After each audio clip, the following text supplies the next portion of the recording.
Hey everyone, and welcome back to another video. I'm going to be doing an Overwatch tutorial on how to get better at the game. And now, the reason I'm going to be making this is because this is for the lower levels, because if you look right here, we have a level 10 and 8, and 23 is pretty good, but a little bit lower. So, I'm going to get right into it and say step 1, find a main. Please. Mains are the most important. Main is important, because main is important.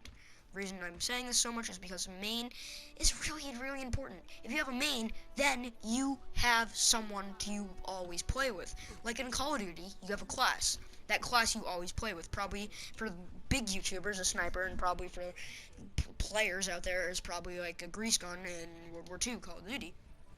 And so yeah, it's pretty big importance. And if you don't have a main, I'm going to go right into step 2 and what you should do. Find a secondary. Secondaries are also important. Secondaries help so much. Secondaries are the most important thing in my opinion, or at least one of the most important things, because if you don't have a secondary, then you do not have someone to play with if your main is taken. Now, you may be saying, what happens if I have Baptiste like you? Because Baptiste is barely anyone takes him. Well, yeah, because just in case of that one player that does take him, you gotta take someone else. My secondary is Ash, and my main is Baptiste. So I just want to let you guys know about that, because I may be doing a series, so you may be seeing me pick Ash or Baptiste a whole lot. Junkrat is just my meme person. Yeah, because Junkrat's amazing, and I have a pretty good skin for him. So I'm going to go right into the third, because ultimates are everything. Ultimates are really good. Ultimates define who you are. This is an opinion, not facts. Remember that. Because if you use your ultimate to defend, if you use your ultimate to defend the payload then you're most likely going to be defending that payload the whole game. Now, it may be hard to understand what I'm saying, but defending is really important when it comes to other things in the game, when it's like, oh yeah, defend, you have to defend this specific thing.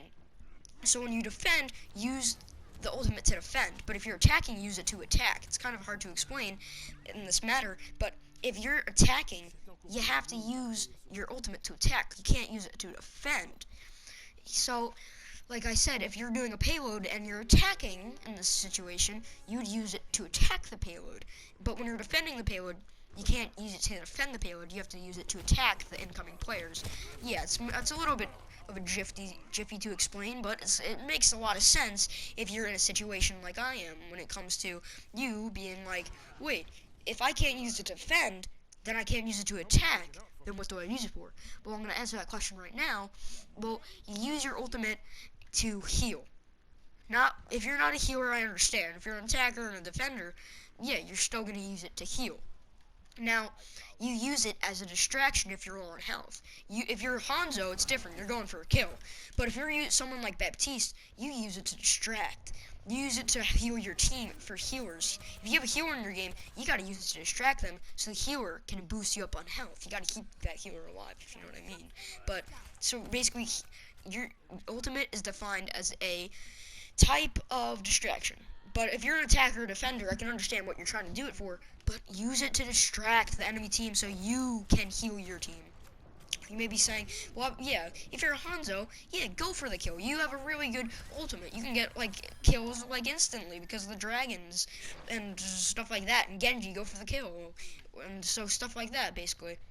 But in other situations where you are trying to get healed and you're not Baptiste or Mora or Mercy, it's a lot harder, I understand, because you can't heal without them.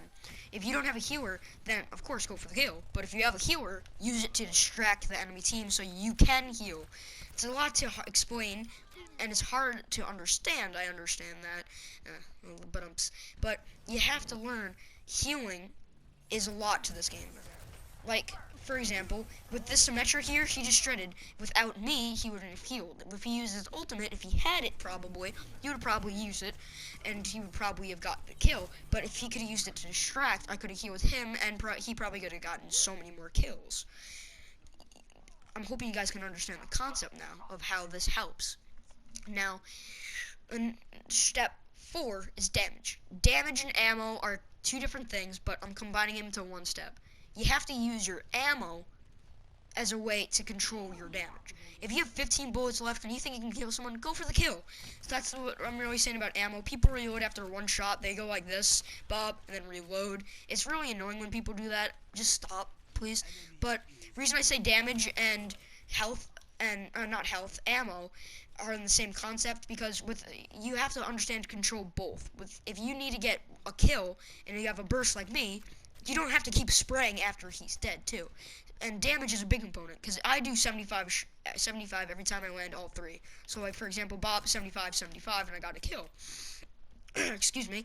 And so that really helps the team when you use damage control and ammo control.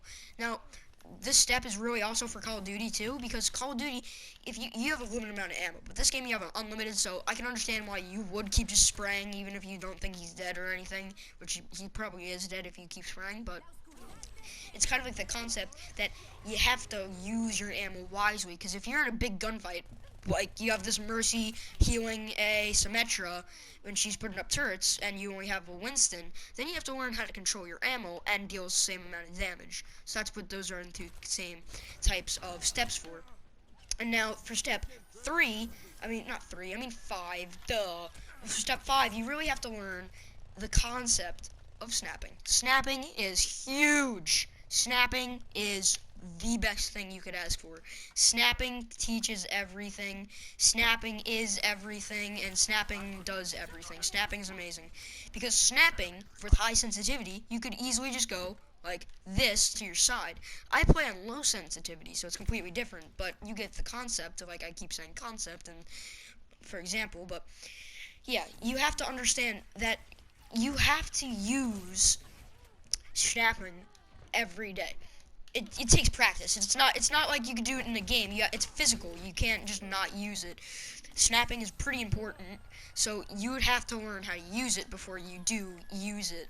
And snapping, in my opinion, is probably one of the most important concepts you ever need to learn in any video games. Because if you play high sensitivity, unlike me, because I don't use high sensitivity, I like low, but if you use high sensitivity, you have to learn how to snap. Snapping is crucial. Snapping is really important, because when you snap, you basically are being like a sniper. You have to easily snap to the location you're looking for. And now, like this Hanzo, he just saw me and snapped to the corner of his eye. Now, this is also really good for close encounters types of games, because you'll bop and then just easily get a kill. It's mostly used for snipers, for like trick shots like 360 Yuga Booga and copyright strike right there, but you understand that snapping is also really important. Like, she just snapped, she didn't see me, just snapped toward me and saw that I was right next to her in that little clip.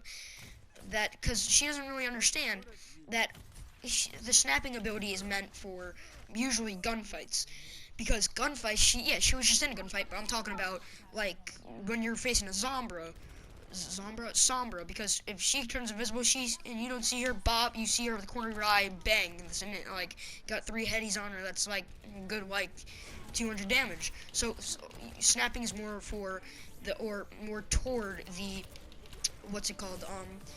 is more toward the importance side of things, because snapping is really important when it comes to other things. And that's gonna wrap it up, guys. Peace out. I hope you enjoyed it, and I hope you learned something. And before we just leave this video, I just want to say thank you guys for the 13K on that video. I probably said it a lot, but I can't say it enough. It was amazing. And hope you guys learned something. And if you guys want me to make this series, I probably will in the future, but let me know down in the comments down below. And peace out, guys. Thanks for watching, and see you later.